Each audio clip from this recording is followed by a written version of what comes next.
So today we're going to be talking about women in prison and the role of the prison system in terms of the containment and repression, particularly of poor, disadvantaged, working class women. Because of the gender roles and cultural expectations of this misogynistic society, women in prison face far greater stigma than men. And most women are in prison for very minor offences related to addiction and mental illness because of abuse and trauma as children growing up. So today we're very fortunate to have an ex-woman prisoner here, Soraya Beedassy, and she's got some really revealing memories to talk about, which is really going to throw a sharp light on the imprisonment of women and the prison system and why it functions, basically. So, Soraya, can you give us a sort of brief outline of your life, your early life in particular, prior to your imprisonment? Yeah. So, as John said, my name's Soraya. I came to the UK with my mum when I was about 2 years old. My mum remarried after divorcing my father. We came from Mauritius. During those days, it was practically impossible for a woman to be unmarried in what was a very small island in a third world country. She married somebody that she didn't know very well, that was established here in the UK. From the age of 3, this person that she married, who became my stepfather, he sexually abused me, raped me in the most horrific ways from the age of 3 until I was a young teenager, when I was a young woman, as an adult, as a married woman. Practically my whole life, I was sexually assaulted and raped by this man. With regards to the prison system, I was arrested multiple times, and most of those times was in retaliation to my sexual assault and to being abused. On all the times that I was sexually assaulted and retaliated, unfortunately, because of the culture that I came from, it was very taboo to talk about the type of sexual violence that I had encountered my whole life, and very regularly as well. There was nobody that would support me, and my mental health has already deteriorated since I was a very young child. I struggled to concentrate in class. I didn't do very well in my early years. I suffered from major anxiety and isolation.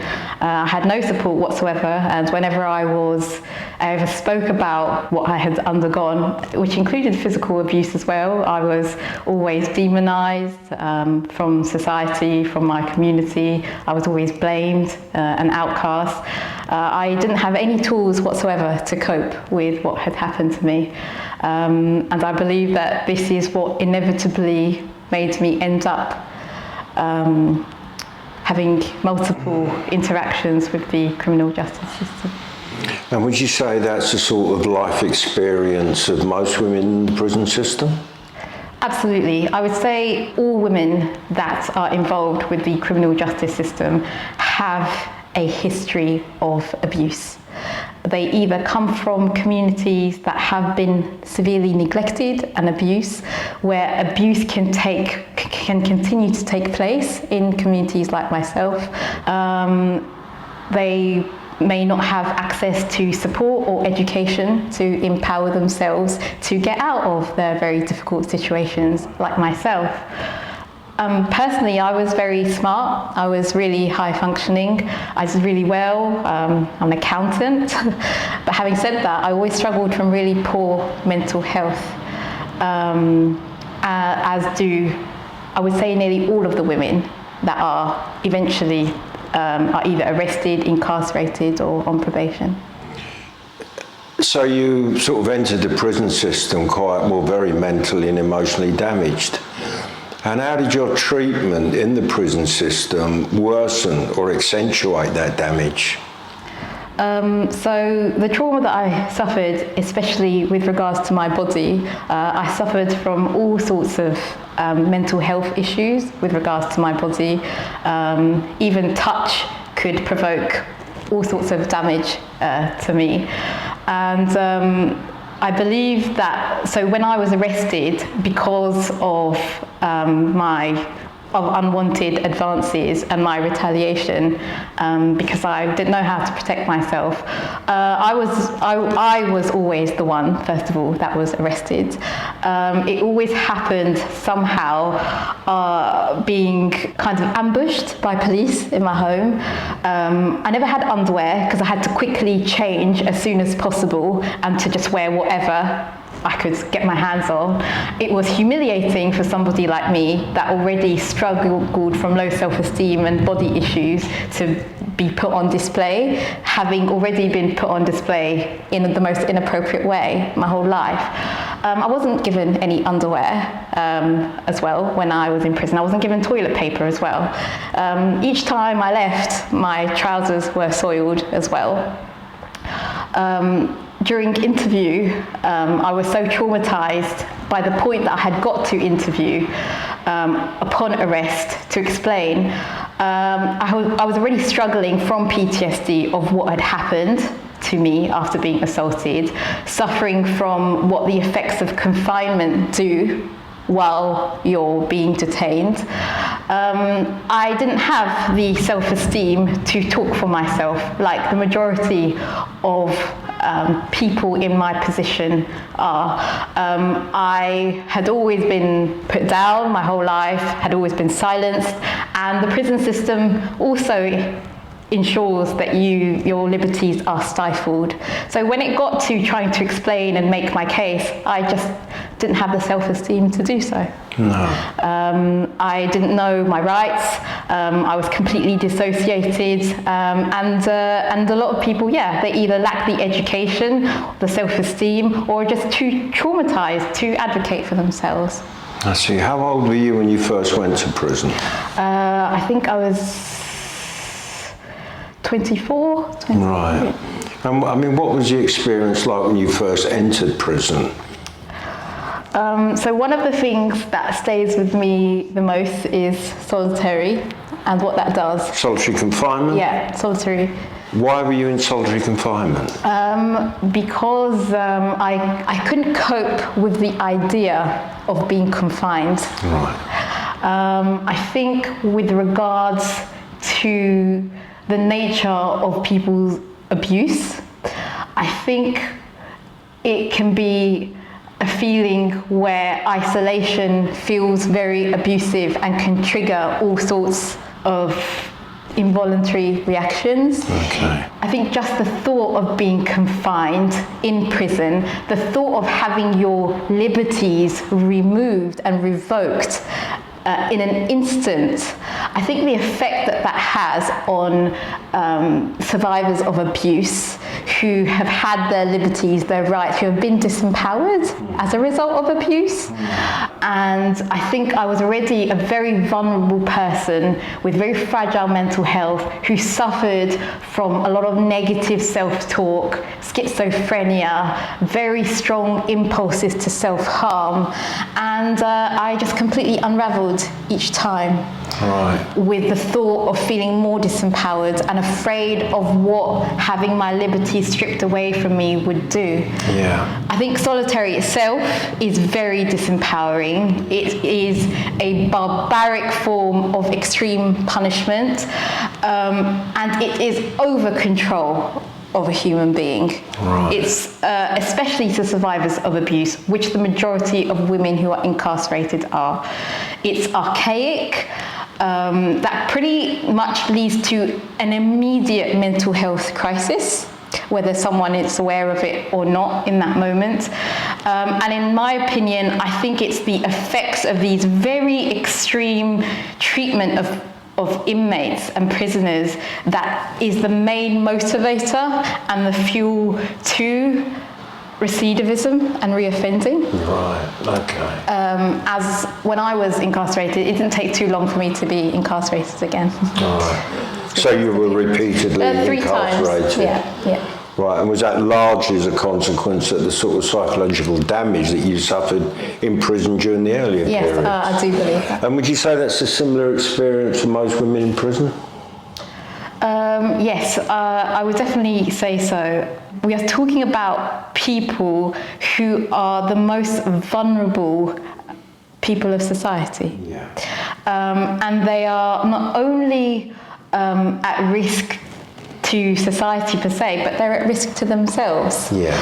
They have not been given, like myself, because of the backgrounds that they come from, the communities they come from, because of their social backgrounds, they are not given with the tools to be able to cope, especially upon leaving prison. I think it's impossible to thrive and to function and to even think about being autonomous or self-sufficient in a society post-prison with the chaos within you that I think prison and brutality or neglect imposes on prisoners. Absolutely. You became very politicised or radicalised, didn't you? Yeah. And you're now, involved in prison support work. I think you work for Women in Prison. Yeah. And what's their function or their role, Women in Prison, as an organisation? So Women in Prison are an organisation who are kind of the middle ground between the criminal justice system, particularly probation, and women who are either on probation or who have had any interactions with the criminal justice system. They are quite vital in the work that they do because, especially as we've spoken about, women post-prison tend to not have the adequate support post-prison. If we imagine women, and a lot of women have the role of caretakers, and on occasion are mothers as well. Because of this, we see that women who are in prison and post-prison, they tend to conform because of the fact that they have responsibilities, and they do tend to not put themselves first. Right. And they don't advocate for themselves. Okay. And that makes them at risk. That makes them at risk of mental health crises, of being neglected within prison or after. Now, with Women in Prison, they work solely for women, and they provide a space for women. They provide rehabilitation workshops, support. They also advocate for women where lots of women can't do so with probation as well. Okay. And whilst you were in prison, did you ever witness or participate in any organised protests in the jails you were in? So nothing that I came across, unfortunately. And I think we spoke about this before, that it's a lot more prevalent to see more organisation and solidarity when it comes to our male counterparts, to women. I think the main concern I noticed working with women post-prison and listening to women post-prison and within prison is what's happening to their families. All they think about is whether they'll get that phone call. Right. And they will do anything to conform. I've seen women's phone calls their phone call rights being revoked just for using the wrong word, or for doing something that might be deemed inappropriate during a gardening exercise. Really? With that type of psychological abuse, which is undeniably psychological abuse, that is one of the leading motivators of preventing women from organising, from mobilising, from protesting when a protest is needed, because unfortunately it seems that women just don't seem to have the luxury to advocate for themselves, let alone advocate in solidarity. Right. And what's the degree of sort of self-harm and suicide amongst women prisoners? I don't have the exact statistics, but I can definitely say that the UK, if we look at during COVID time, we had the highest level, I think it was reported in the world, of solitary confinement of women. That says a lot about the treatment of women in prison. I think that reading an article as well with regards to COVID, there was a huge spike in self-harm, in suicide or attempted suicide during COVID for women. And that rings true to post-prison as well. Women like myself who, and I would say this time, regardless of background, regardless of socioeconomic class, simply resort to substance abuse, sabotaging behaviour when they leave prison, which again leads to the recidivism. Myself, when I was released, in the first week, this was the last time I was released, I suffered from schizophrenia, constant episodes of panic attacks, phobias throughout the night on a daily basis. I attempted suicide 12 times within the first 5 days, and I had constant extreme impulses to self-harm, and that was mostly based on the fear of being incarcerated again. Yeah. You are now politically a prison abolitionist, aren't you? And what is that belief based on? Because the state and the media would say that prisons are absolutely necessary for the protection of the public. Mm-hmm. So what would be your response to that? So the first thing I would say was, so despite the fact that I was arrested on all occasions as a result of being sexually assaulted. That's one thing to keep in mind about how the prison system and incarceration works and the validity of incarceration. From my personal experience and what happened to me, the perpetrators in question are still free, because there was more than one. There was my stepdad and somebody else. They're still free to abuse others in the way that I was. And this rings true to the nature of how the prison system works. It always was, it always is, and it always will be a very flawed, out of control system of corruption that just continues to go horribly wrong. It sells the idea to the public that it's there to keep the public safe. However, it upholds and it rewards the most malign actors, like we were talking about before, Jeffrey Epstein, a monster that uncontrolled capitalist corrupt culture created. The treatment of offenders, like we said, is debilitating to one's mental health, to one's physical health. And treatment in prison ensures your inability to ever be able to thrive adequately in society, which really brings up the question of what is the use of the prison system, whether it keeps people safe, because it really provokes, upon release, reoffending. Now, if we look at the support that we say is offered to prisoners, whether that be from law enforcement, whether that be from probation itself, is part and parcel of this very flawed system. It does not complement, it does not work effectively with those incarcerated.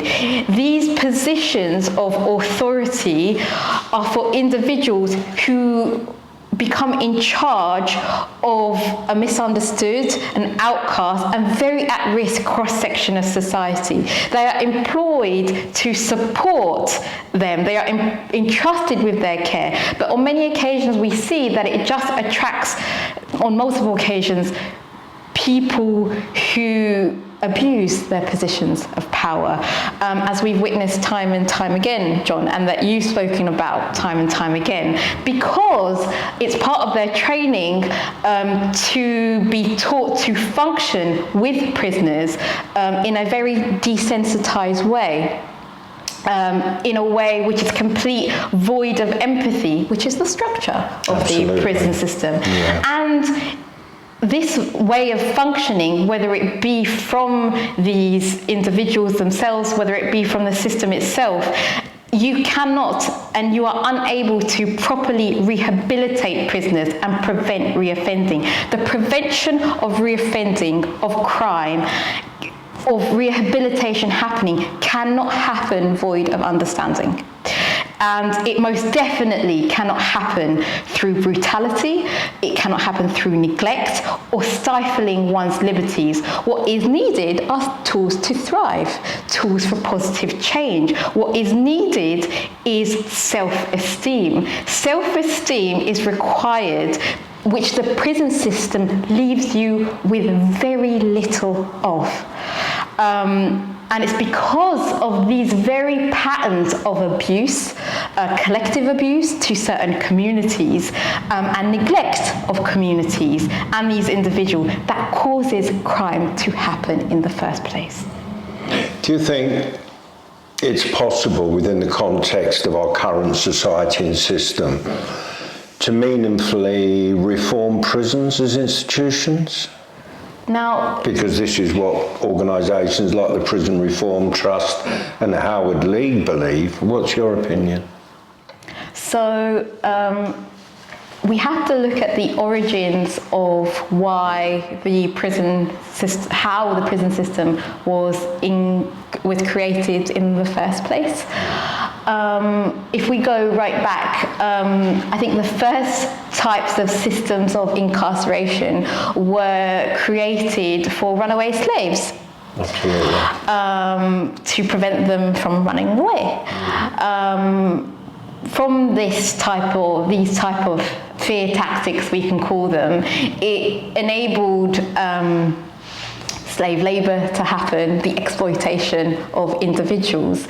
Now, of course, this is said to have changed over time, and as you've spoken about, reform. However, the origins of this very system are completely rotten to the core. We have systems of governing that have said to outdate these certain outdated systems of incarceration, of brutality, of neglect that we have spoken about, that have now introduced well-being and have more awareness with regards to mental health, physical health even. However, we still see a high level of neglected communities like myself who still do not have access to opportunities, to education, to things that they need to thrive. And the prison system just continues to enforce this. So to answer your question, John, no, I don't think that reform is possible at all. It needs to be completely abolished because of the rotten foundations that it was built on, because of the disparity that there is between the people that uphold and maintain the prison system and the people that are victims to it. Right. How long have you been out of prison now? I'm still on probation, and I will be done on the 2nd of August. How have you survived that experience of prison? Because it's such a damaging, brutalising experience that a lot of women are not able to survive, and there's been repeat reoffending and going back to prison. But you seem to have broken the hold of the prison system over you. How have you managed to do that and survive? So I think, whether we realise it or not, what you do leave prison with, and what I discovered in prison, was your voice. Because anybody who has experienced, like myself, like yourself, like so many of us, is the ugly face of the criminal justice system, which fails to deliver any sort of real justice for both parties involved. And I think experiencing, which everybody who has had an experience of this criminal justice system, or been on the receiving end of it, is the extreme fear that you feel, the extreme moments of fear, of pain, and of powerlessness. And that's what incarceration is responsible for. And it makes you feel that each moment that you live, and I still have many moments of this because I still feel quite unstable at times, is that you're living on borrowed time. Really? Yeah, I do. And then I realised, well, I don't have anything to lose. So as disempowering it is to have had any interaction with a very corrupt criminal justice system, it has only pushed me to empower myself, but also to make sure that others can also feel as empowered as well. Thank you very much. Thank you. Okay.